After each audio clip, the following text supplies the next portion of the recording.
We're going to start from Daf Yud Ches Amid Aleph, 4 lines from the top. Before we begin, I just want to explain something regarding the Mishnah first. In the Mishnah, Beis Shammai said, Ein Shayrin Diyai. You're not allowed to soak Diyai, ink. What does that mean? So the Ritva says that Rashi himself explains in the second parak, the way they used to make ink was they would create a fire, an oil fire, an olive oil fire, and that olive oil fire would create smoke and soot. And then they would capture that soot on a glass above the fire. Eventually, when there was a lot of soot, they would scrape it off. They would then pour oil into it and mix it with oil, and that created a blob of soot with oil. I'll continue explaining, but that's not relevant anymore. Then they would put it in the sun and it would dry, and then they had a hard cake of this soot with oil. And whenever they needed to make ink, they would break off a piece and put it into water. The Mishnah was talking about Beis Shammai prohibiting pouring oil into that gathered soot. Now we also talked yesterday that Beis Shammai only prohibits an act on Friday if doing that act on Shabbos would have been an Iser D'Oraisa.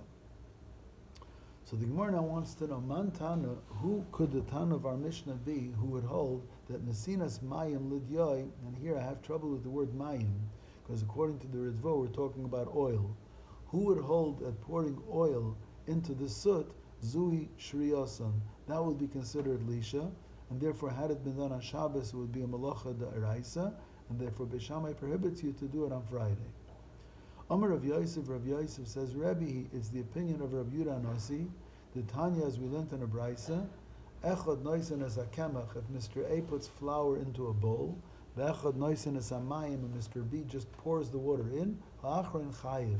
Mr. B is Chayiv for Lisha, for kneading, because the act of introducing water to the flour, which makes the flour stick together, that's called Lisha. Rav Yosef, Rav Yudah Omer, Ein Chayiv Ad Sheyigabel. Rav Yosef, Rav Yudah says that you're not chayiv until you actually mix it with your hands. Pouring the water in is nothing. So our Mishnah, where Beis Shammai held pouring oil into the soot would be considered lisha, would be the opinion of Rebbe and not Rav Yosef, but Rabbi Yehuda. Amar le Abayis says to Rav Yosef, V'dilma perhaps, Atkan le'kama Rabbi Yosef, maybe Rabbi Yosef did not argue. Rabbi Yosef held it was not lisha, ela bekemach, only with flour. The bar gibelhu, because flour can be kneaded with your hands. You can make a dough with flour. Avol diyoid lav bar gibelhu ein malichayev. But if it's just oil into soot, which is a powdery substance, maybe Rabbi Yosef, Rabbi Yehuda would agree that pouring the oil in is considered lisha. It should not enter your mind that Rabbi Yosef bar Yehuda, Rabbi Yehuda would agree to Rebbe that with a powdery substance it's lisha just by pouring the fluid in. Because the Tanya, the Brisa clearly says, Echad noisen as ha'efer, if Mr. A puts in ash, V'echad noisen as ha'mayim, and Mr. B just pours in water, Ha'achrein chayiv, divrei Rebbe, Rebbe says that the water which causes the particles of ash to stick together is called lisha. And Rabbi Yosef, Rabbi Yudah, Imer Achi Yigabel, that even if we're talking about the dust of ash, you're not chayiv until you, with your fingers or hands, blend it together, mix it together. So you see, Rabbi Yosef, Rabbi Yehuda does not agree that pouring a fluid in is called lisha. But Vidilma, maybe my afer offer. Maybe when the Brisa said afer with an aleph, maybe it really meant not ash, but offer, soil, the bar gibelhu. Because soil, like flour, can actually be kneaded with your fingers. And maybe there Rabbi Yosef bar Yehuda holds that it's not considered lisha until you actually knead it. But if it would be powdery, like ash or soot, maybe he would agree. The Gemara responds, V'otanya, we learned in one brisa afer, and we learned V'otanya in another brisa offer. So if one brisa says that Rabbi Yosef, Rabbi Yehuda holds that afer is not lisha until you mix it with your hands, and the other says offer, so evidently offer is not afer and afer is not offer. So you see that Rabbi Yosef, Rabbi Yehuda holds that in all kinds of particles, it's not considered lisha until you actually knead it. The Gemara still challenges and says, Midi Gabi Hadadi Tanya. These two brises were not taught side by side. Could be one brise was taught by Reb Chia, one brise was taught by Reb Oshaya, and one of them called it Afer, and the other called it Afor, but both of them really were talking about soil and earth. And therefore, Rabbi Yossi, Rabbi Yehuda said it's not lisha until you mix it with your fingers. But maybe if it was really powdery dust, maybe Rabbi Yossi, Rabbi Yehuda would agree with Rabbi that it's considered lisha the moment you just pour a fluid in. So maybe our Mishnah can go bein le Rabbi and bein le Rabbi Yossi Bar Yehuda, and pouring oil into the soot of the oil fire would be considered lisha. Tana Rabbanan, the Rabbanan taught in a brayso, Paiskin mayim legina erev Shabbos im chashecha. You're allowed to open a channel from a stream into a garden on Friday afternoon, umismales v'elechas kolayam kulay, and the water will flow into the garden a whole Shabbos. Umenichin mugmar tachas hakelim erev Shabbos, umisgarnon v'holchin kolayam kulay. You're allowed to put spices, aromatic spices, on coals, and have clothing on top of it, so that the smoke of the aroma of the spices will go into the garments a whole Shabbos. Menichin gofres tachas hakelim erev Shabbos im chashecha umisgaprin v'holchin kol Shabbos kula. You can put sulfur on coals erev Shabbos.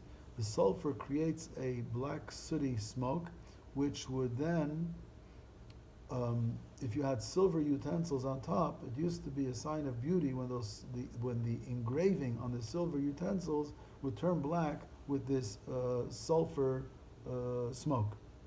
Menichin kilor al gabi ayin, you can put a medication, a bandage of medication on your eye, v'ispelonis, and a bandage al gabi maka, on a wound, erev Shabbos im chashecha, on Friday before dark, u'misrapes v'eleches kolayim kulay, and allow it to heal the eye or the wound a whole yontif, a whole Shabbos. And we're not chayish on yontif, on Shabbos you're not allowed to take medication because of exer of shchikas samamonim, but you're allowed to apply it erev Shabbos. Aval but ein nois nechitim l'toicha rechaim shal mayim ela b'chdei sheyitachanu b'bayayim.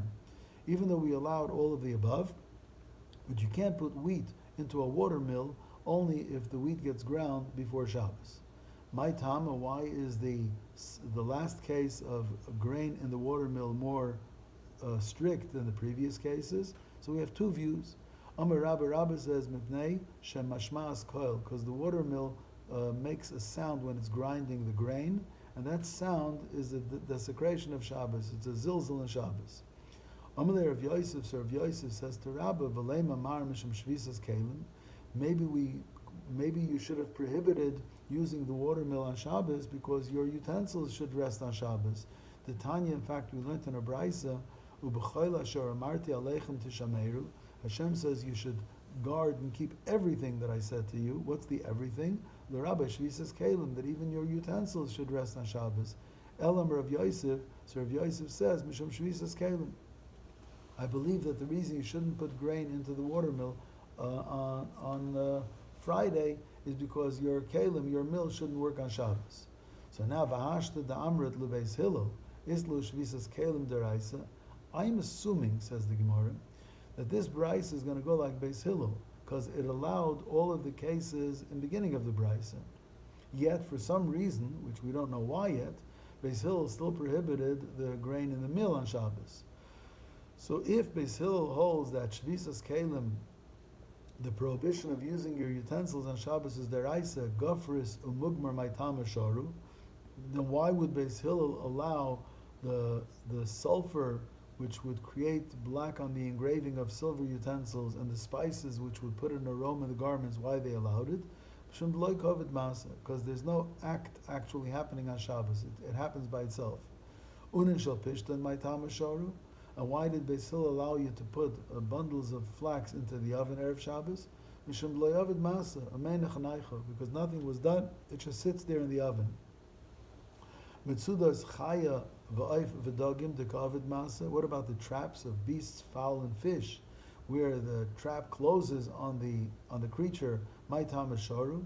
Why did Beis Hillel allow it? If Beis Hillel prohibits the kelim doing malach on Shabbos, hasamnami beloiche v'kukre, the loikavid masa. It could be that the trap is a loichi. A loichi would be something that a fish swallows and then it just gets stuck on it, but there's no act happening.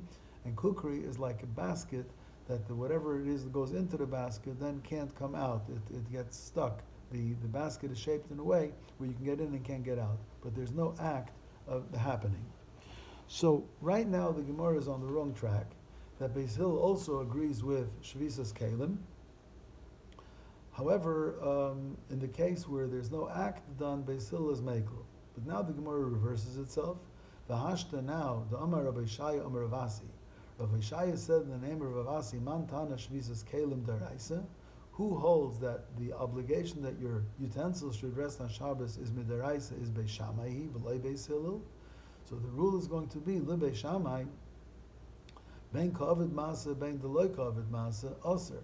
According to Beis Shammai, your utensils can't do a malach on Shabbos, whether there's going to be an activity or not. Even to put bundles of flax into an oven where nothing happens, or even to put sulfur on coals in order to blacken the engraving on silver, or to put spices on coals in order to put in aroma garments, according to Beis Shammai, it's all aser. Beis Hillel, according to Beis Hillel, Afa Gavtik Ovid Masa Shari. According to Beis Hillel, even if the utensil will be doing an act, there's no Isser of Shvisas Kalim. So the Gemara asks, V'hashta da'amrit, and the brisa before is the Shita of Beis Shammai. V'hashta da'amrit do Beis Shammai afagav delay ovid masa aser. If according to Beis Shammai, even though the utensil does not do any act on Shabbos, it's aser, Yachi if so, mugmer v'gafris, maitam eshori Beis Shammai. So why, if the previous brisa was Beis Shammai, and the reason why the mill, your water mill, couldn't grind grain was because of Shvisas Kalim, why in the beginning of the brisa do we allow spices on the coals or sulfur on the coals?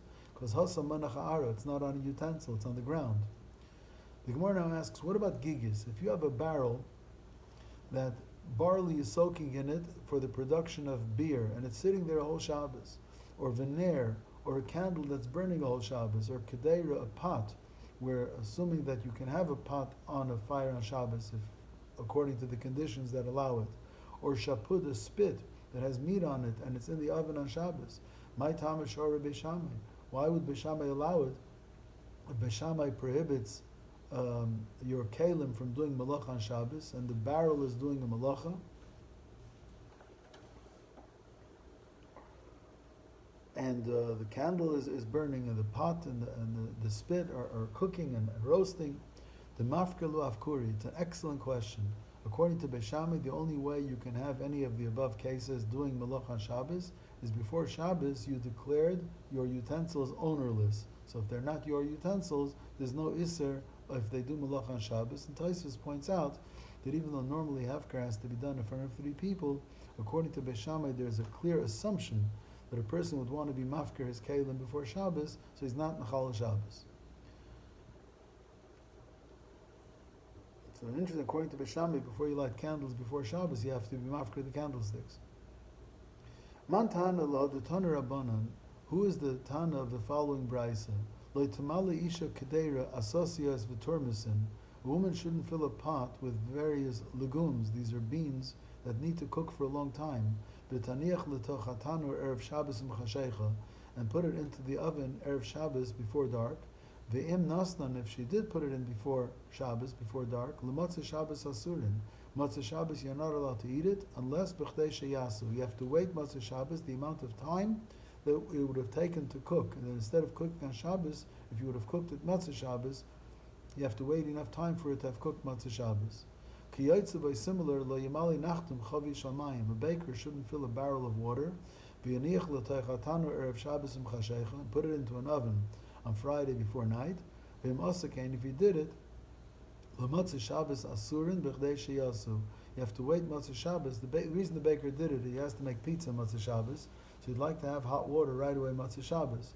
So he's not allowed to put this barrel of water into the oven before Shabbos, and if he did, then Matzah Shabbos, he can't use the water until it could have boiled Matzah Shabbos. Le'im Beis Shammai v'loi Beis Hillel. Is this the view of Beis Shammai, not Beis Hillel, because Beis Shammai prohibits your utensils to do malach on Shabbos? Afilatayim Beis Hillel, even Beis Hillel would agree, because Gzeir Shemiyachta b'Gecholim. I'm afraid that maybe he'll stir the coals. So the reason why you're not allowed to, a woman is not allowed to put up beans to cook before Shabbos, is not because the pot is cooking b'Shabbos, but out of fear that you might stir the coals in order to accelerate the cooking.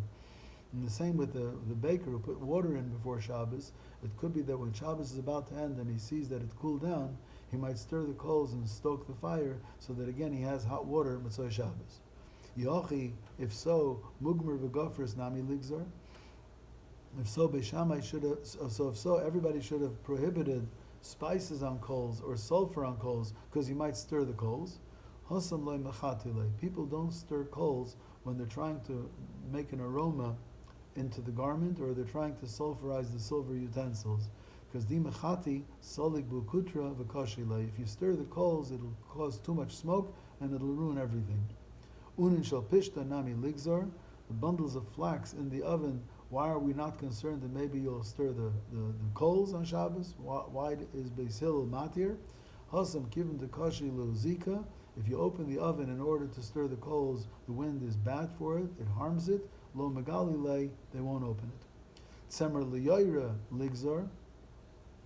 Wool into the pot, which, why are you allowed to put wool into the pot before Shabbos? Let's be concerned, maybe you'll stir the coals. Amar Shmuel biyoira akura.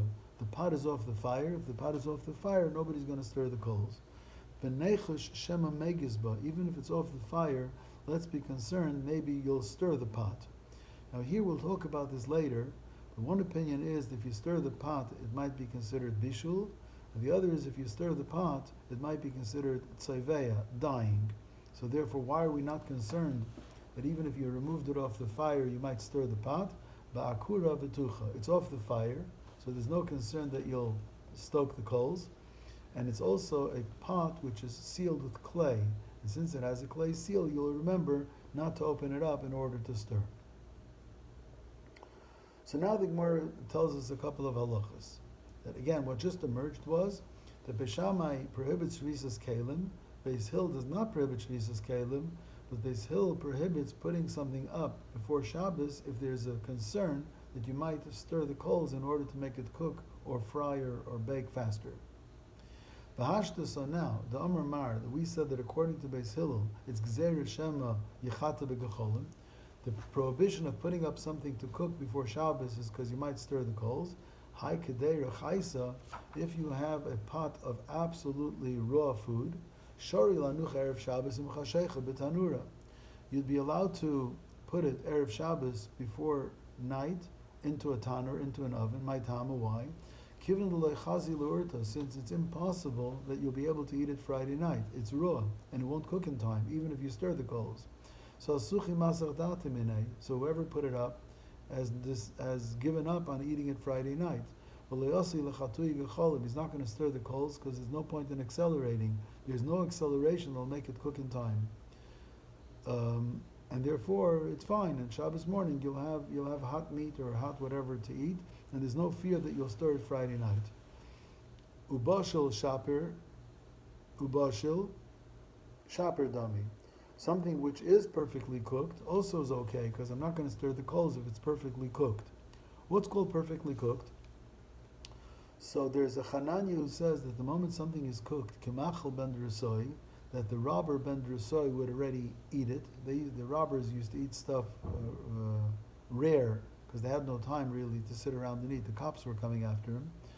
So there's a machlekes Rashi and Rambam. Rashi says kemachel ben drusoi is when it has cooked a third of its requirement, and the Rambam says machel ben drusoi is when it's cooked half of its requirement. Once it's cooked either a third according to Rashi or half according to the Rambam, I'm not concerned that you'll stir the coals because you don't need to. It's already edible. However, there are certain Tanoim, and Rashi holds like certain Tanoim, that in order to be able to put it up before Shabbos, it has to be perfectly cooked. And even if it's cooked more than a third or a half, I'm still concerned Shem Yichata B'Gecholim. So whatever it is, but Uvishil, if it is properly cooked, again, according to Hananya, it's cooked a third or a half.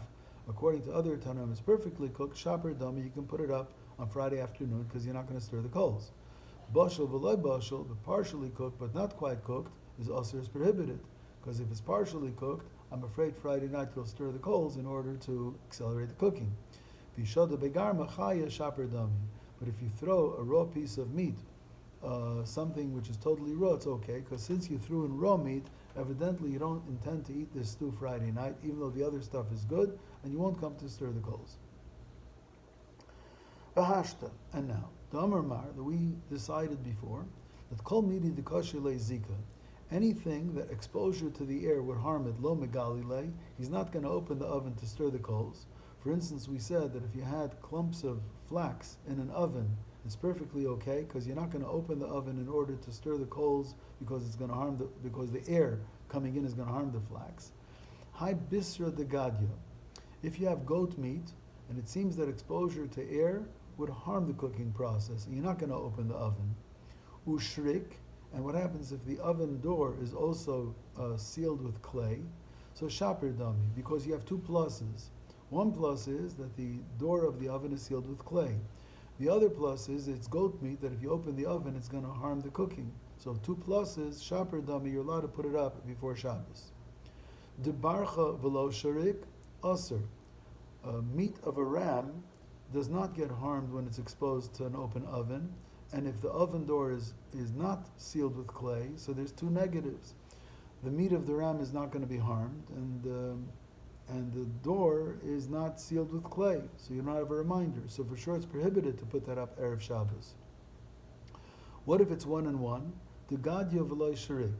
What happens if it's goat meat that would be harmed by the opening of the oven, but the oven door is not sealed with clay, or vice versa?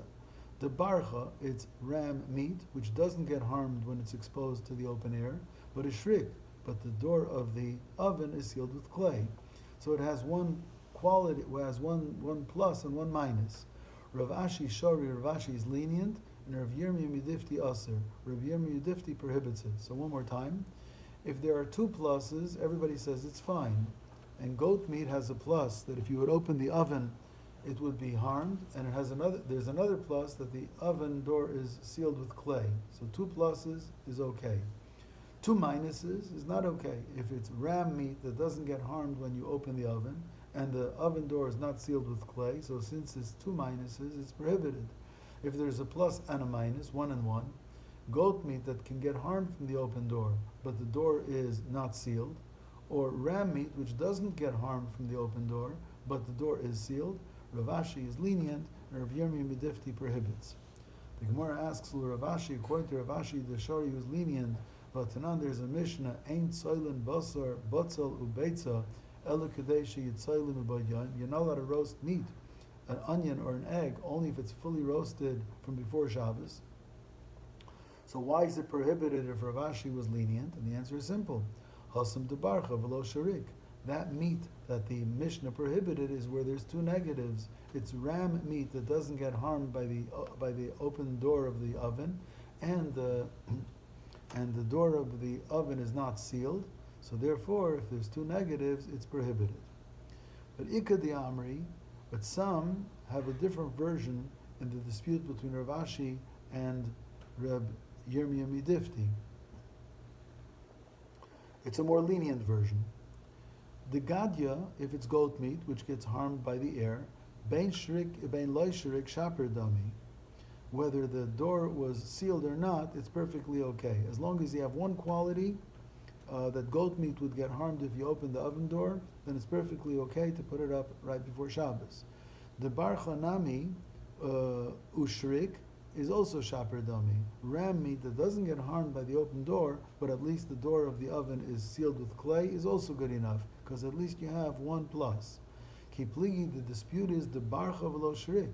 Even if it's ram meat and the door is not sealed, so the ram meat is not going to get harmed, and the door of the oven is not sealed. And even there, the Rav Ashi Shari, even there Rav Ashi is lenient, and Rav Yirmiyah Midifti Aser. Rav Yirmiyah Midifti says that it's Aser.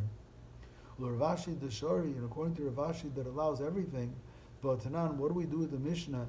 Ein soilin basar batzal lebeitza ela kadeshi yitzoilim ubayayim, that you can't roast meat, onion or egg unless it's fully roasted from before. If Rav Ashi allows not only goat meat but even ram meat, not only if the door is sealed but even if the door is unsealed, he allows everything. So what's prohibited?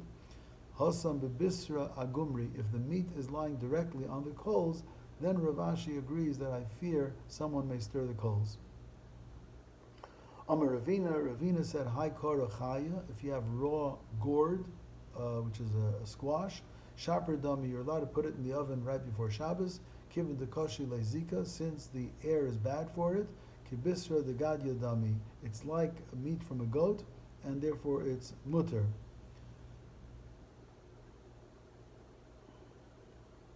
You're not going to open the door. Let's continue and then we'll speak out something else. Beishamai says you can't sell something to a Gentile or load a Gentile's animal or put stuff on a Gentile's back unless the Gentile can get to his house before Shabbos, because otherwise it looks like he's working for you. Tanur Rabbanan, the rabbis taught in the Braisa, Beishamai Armim Layimkar Adam Cheftzai Lenachri, no one should sell something to a Gentile, V'lo Yashilenu, don't lend them objects, V'lo Yalvenu, don't lend them money, V'lo Yitan Loi B'matana, don't give him gifts, Ella, only on condition, Kadesh Yagil Lebeisai, only if he can take what you gave him and bring it to his house before Shabbos. So it shouldn't look like you gave him stuff to carry on your behalf on Shabbos. Ubeis Hillel, Beis Hillel says, Kadesh Yagia Lebayis Hasamach L'chaimim.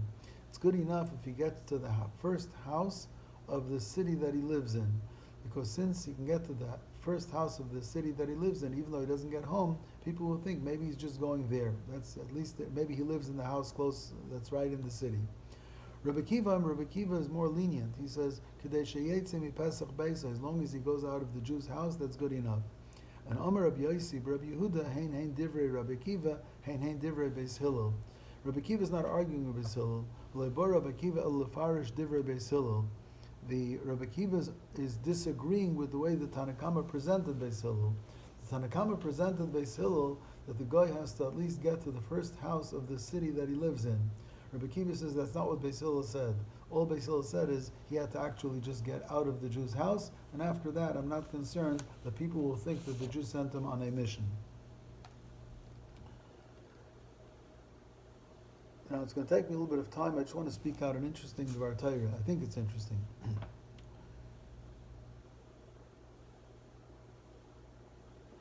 We know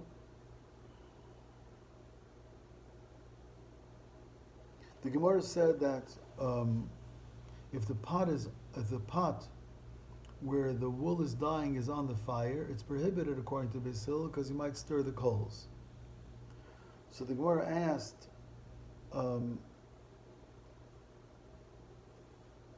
so how can you put wool into the pot? The Gemara said because the pot was off the fire.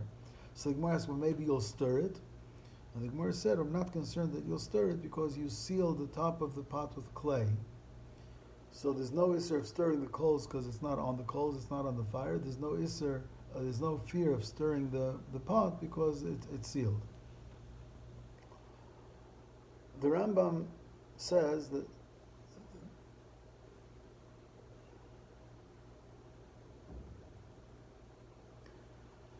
the issur of stirring a pot is when the pot is on the fire. When the pot is on the fire and you stir the pot, then it's called megis, and megis is a form of bishul. It hastens the cooking process. The Rambam indicates that if you take the pot off the fire and then you stir it, there's no bishul anymore. And the Ritva says that's how people are noyig, that once the pot is off the fire, you can put it in a ladle and ladle stuff out.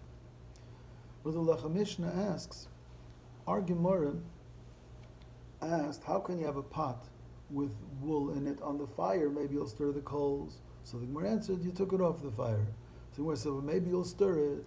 So evidently there's a problem with stirring even after it's off the fire.